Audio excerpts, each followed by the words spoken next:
So today we're going to look at the first two lines from the 27th Pauri of Japji Sahib. And these are probably two of the most important lines in the entire composition.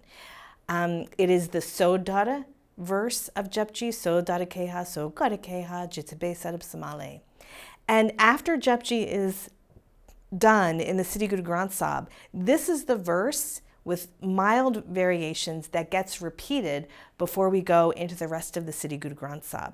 So Guru Nanak is posing some really important questions in these two lines and giving a very, very profound answer. And let's take our time and go into this. Okay, so dara keha, so gada keha, jitabe sarab samale, vaje nad anek sankha, Kete Vavanahare. This is part of the Socratic method where Guru Nanak is posing an answer and posing a question and then looking to create an answer to help us think about things. And it's a pretty profound question.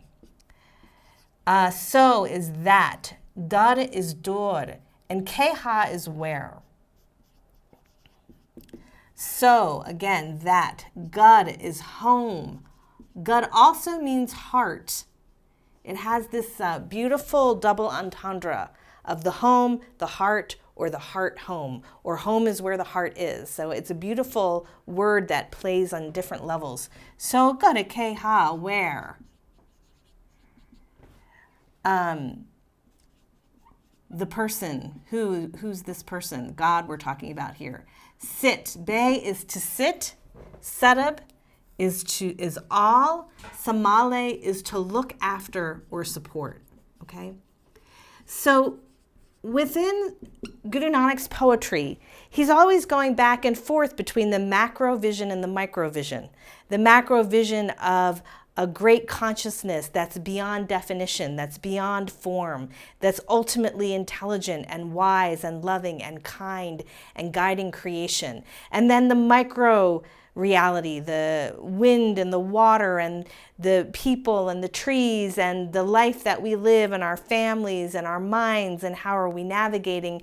And he's going between these two places. But in this line, he's asking a really important question.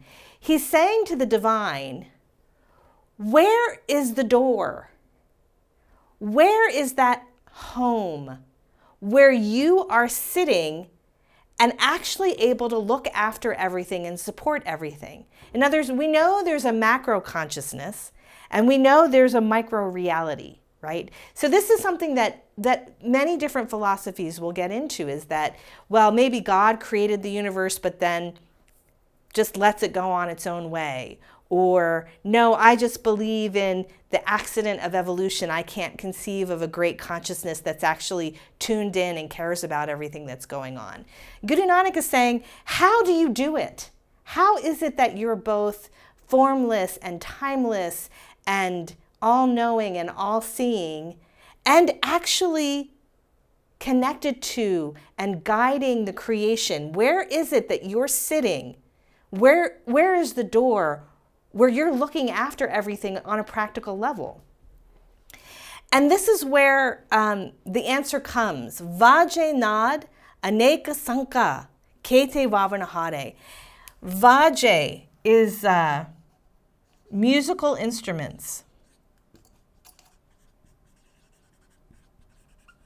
Nad is sound, resonance, vibration. Anek asanka, anek is many, and asanka is countless. And again, kete is many, and vavanahare is musicians. So he's giving actually a very detailed, practical answer to this philosophical problem. And the easiest way to say it is that God has a band. Creation has a band. Vaje nad. There are all of these musical instruments that are resonating, that are vibrating, that have sound. And there's so many of these instruments that the Creator has that they're countless. And there's so many musicians that are playing them. So it gives a vision that the interface between Creator and creation is sound. The interface between Creator and creation is music. That when we're wanting to be in a communication with the Creator, or the Creator is wanting to be in communication with us, there are so many countless instruments and there's so many musicians, and this is the field of the creative play between the all that is both nothing and all-knowing, and the temporary little beautiful micro plays that happen. There's a song, and the song is the thing that's guiding creation, and the song is the thing that's guiding us back to the Creator, that is the interweave. And my strong feeling about this is the reason that the 27th Pauri gets repeated after Japji in the Sri Guru Granth Sahib is because of this idea that our job, if we want to progress as humans, is to start to listen to and play and learn to receive this realm of nod, this realm of sound, that we need to become ourselves musical instruments through which we can reach the Creator and through which the Creator can move us to be a conscious and loving part of the creation itself.